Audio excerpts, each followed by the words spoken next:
నమస్తే అండి. నమస్తే అమ్మా. వైఎస్ జగన్ గారు వైజాగ్ వెళ్ళిపోతాను, నేను అక్కడే ఉంటాను అని చెప్తున్నారు. మరి ఇన్ని రోజులు ఏ సభల్లో చూసినా నా అక్క చెల్లెమ్మలు అందరూ నా అన్న తమ్ముళ్ళు అన్నారు. మరి ఇప్పుడు వైజాగ్ వెళ్ళిపోతే అక్క చెల్లెళ్ళ పరిస్థితి ఏంటంటారు? దేనికమ్మా వైజాగ్? నమస్తే అన్నో జగనన్న, నేనన్నా నీ అభిమానిని, మన పుంగును డైమండ్ రాజా అన్న అన్నో. ఇటు చూడన్నా, కొంచెంసేపు మన ఇద్దరం కొంచెంసేపు మాట్లాడుకుందాము. కొంచెం చూడన్నా.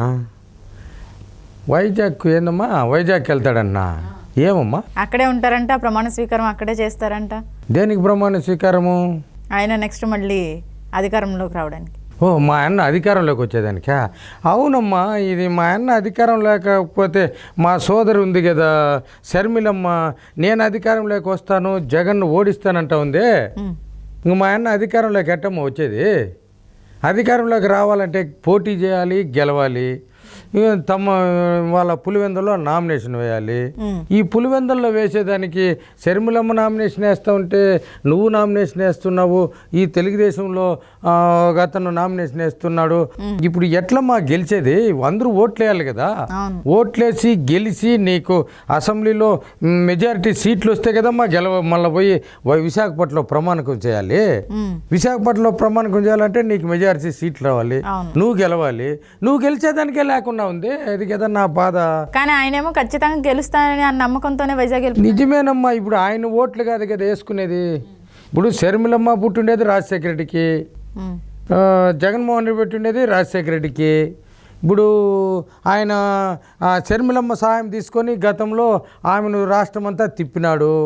లేనిపోని హామీలన్నీ మా అన్న హామీలు ఇచ్చేసా, ఏమేమో చేస్తా అన్నాడు. ఇప్పుడు ఆయన గెలవాలంటే షర్మిలమ్మ లేదు. ఇప్పుడు విశాఖపట్నం పోవాలంటే ఆ సముద్రమే వెనక్కిపోయేట్టుగా ఉంది. సముద్రం వెనక్కిపోయేట్టుగా ఉందమ్మా. సముద్రమే వెనక్కిపోతే జగన్కి భయపడి అంటారు. అయ్యో, మనుషులు భయపడినారు ఇన్ని రోజులు మా. ఇప్పుడు సముద్రమే భయపడి వెనక్కి ఒక 1/2 కిలోమీటర్ వెళ్ళిపోయిందమ్మా. ఇప్పుడే 2 బార్లు వెళ్ళిపోయింది భయపడి.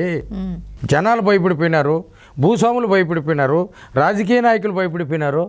ఉండేది సముద్రం ఆడ. ఆ సముద్రమే వెనక్కి వెళ్ళిపోతుందమ్మా మా జగన్ చూసి. మళ్ళీ మా జగన్ అన్న ఎట్లా మా సముద్రం వెనక్కి వెళ్ళిపోతే విశాఖపట్నం రూపురేఖలు మారిపోతాయి కదమ్మా. ఎట్లా మా జగనన్న అడిగిపోయేది? లేదమ్మా, మా జగనన్న పైన నాకు నమ్మకం ఉంది, కానీ ఈ ఓట్లు వేసేది మా అన్నే గెలిచేది లేదు, కొంచెం డౌట్గా ఉందమ్మా. ఇంకోటి పాయింట్ అడిగావు, ఏమి చెల్లెమ్మలు అక్క చెల్లెమ్మలు అంటా ఉంటారు కదా ఏ సభలకు వెళ్ళినా. మరి ఇప్పుడు ఆయన వైజాగ్ వెళ్ళిపోతే వాళ్ళ పరిస్థితి ఏంటి? ఇబ్బా, ఏందమ్మా చెల్లెమ్మలు పెట్టుకొని అన్న అని ఒక చెల్లెలు మా అన్న అనడం లేదు.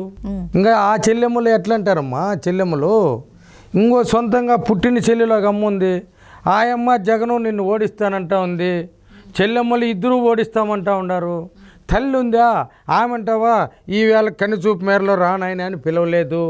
నా చెల్లెమ్మలు అంటావు, నాకుండేది మీ బిడ్డనంటావు. ఒరే, నువ్వు పుట్టిన తల్లి మా అన్నను విజయమ్మే బిడ్డగా ఇప్పుడు పుట్టినారే కానీ స్వీకరించడం లేదమ్మా. ఈ రాష్ట్రంలో చెల్లెమ్మలని నువ్వు అంటున్నావు, ఆ చెల్లెమ్మ పుట్టిన చెల్లెలే మా అన్న అనడం లేదమ్మా. ఇంకో చెల్లెలు పోయి ఢిల్లీలో ఓని ఘోష పెట్టుకుంటా ఉందమ్మా, ఆమెకు జరిగింది అన్యాయము. మళ్ళా అన్నదమ్ముళ్ళు అంటున్నావు, నువ్వేమో నీకు తోన్న పుట్టిన అన్నదమ్ములు లేకపోయా, చిన్న ఆయన కొడుకున్నాడు. చూస్తే నాన్నేమో హెలికాప్టర్ ప్రమాదంలో పావురాల గుట్టలో ఏదో జరిగిపోయింది. ఇంకో చిన్న ఆయన వచ్చిందే, నువ్వేం చెప్తున్నావు? అరే మా చిన్న ఆయన్ను మా ఓడేమో చంపేసినట్టుగా నాకు ఐడియా వస్తుంది అని చెప్పేసి అతని గురించి సిబిఐలు వస్తే మీరు పోయిందే ఢిల్లీలో పోయిందే వాడిని అరెస్ట్ చేయమంటా ఉన్నావు. నువ్వు పోయినప్పుడల్లా అన్న అవినాష్ రెడ్డిని అరెస్ట్ చేయమంటాడు. అసలు కేంద్రం ఏమనుకుంటా ఉందన్న? అతను అరెస్టే చేయలేదే, మీరేమో చేయమంటారు. షర్మిలమ్మ మా చిన్నాయన కూడా చంపినాడు అంటున్నాడు. ఈ కేంద్రంలో నీ మాట వింటా ఉన్నారంటున్నారు, నువ్వేమో అతను అరెస్ట్ చేయమంటా ఉన్నావు. ఇదేందన్న అర్థం కాలేదు. ఇది సిబిఐయా, ఈ మోడీ గారా, ఈ అమిత్ షానా? ఇది ఏమన్నా ఈ కిట్కు? ఇది అర్థమే కావడం లేదే. మళ్ళీ ఏందో అన్న నువ్వేందో చెప్తావు. నీ మాదిరిగా తెలుగుదేశానికి ఒక ఈటీవీలే ఉంది, ఇంకో TV5 ఉంది, ఇంకోదేదో ABN ఉంది, మనకేమీ లేదంటా ఉండవు. మీకు ఈ స్కాచ్ ఉంది కదా, మన పేరు మార్చి అన్న, స్కాచ్ పెట్టేయన్న, కొంచెం పెట్టన్నా. ఎందుకంటే ఇది బాగలేదు, సాక్షి బాగలేదు. అందరూ సాక్షి సాక్షి అంటున్నారు. మార్చి అన్న స్కాచ్ పెట్టేనా, ఎందుకంటే ఈ డ్రింకింగ్ పార్టీ వాళ్ళందరికీ బాగా ఐడియా కాదు. స్కాచ్ అని పెట్టేస్తే సాక్షిని ఎవరు స్కాచ్ తిట్టరు, ఎందుకంటే దాన్ని సేవిస్తారు రోజు, కాబట్టి దాని జోలికి రారన్నా. ఆ సాక్షి అనేది చూసేయి, ఎందుకంటే మన దగ్గర సాక్షులు పనికిరారన్నా. ఇప్పుడు మన సినాయిని చంపితే సాక్షి వాడిని లేపేసిరి, ఇంకా స్కాచ్ అని పెట్టినామనుకో రోజు తెల్లారింటి సాయంత్రం వరకు తాగుతూనే ఉంటారన్న. కాబట్టి దాన్ని ఎవరు కానీ ఆ స్కాచ్ని ఎవరు మాట్లాడరన్నా. ఆ మాదిరిగా ఈ మాదిరిగా నాకు పేపర్ లేదంటావు, ఆమెమో మన చెల్లిలో ఆ సాక్షిలో నాకు భాగం సగం ఉంది అంటా ఉంది. పేరు మార్చి అన్న, మన చెల్లెలకి ఇచ్చే పనే వద్దు. స్కాచ్ అని పెట్టినామనుకో పూర్తిగా మనకు ఉంటుంది. నువ్వు సాక్షి పెట్టినావనుకో ఈ శర్మిలమ్మ వచ్చి గొడవ చేసిందే, ఈ సాక్షిలో నాకు సగం అని చెప్పేస్తుంది. నో జగనన్న మార్చి అన్న, ఇమ్మీడియట్గా మార్చాడు బారయ్య అన్న. మనం దీన్ని పెట్టుకోకూడదు.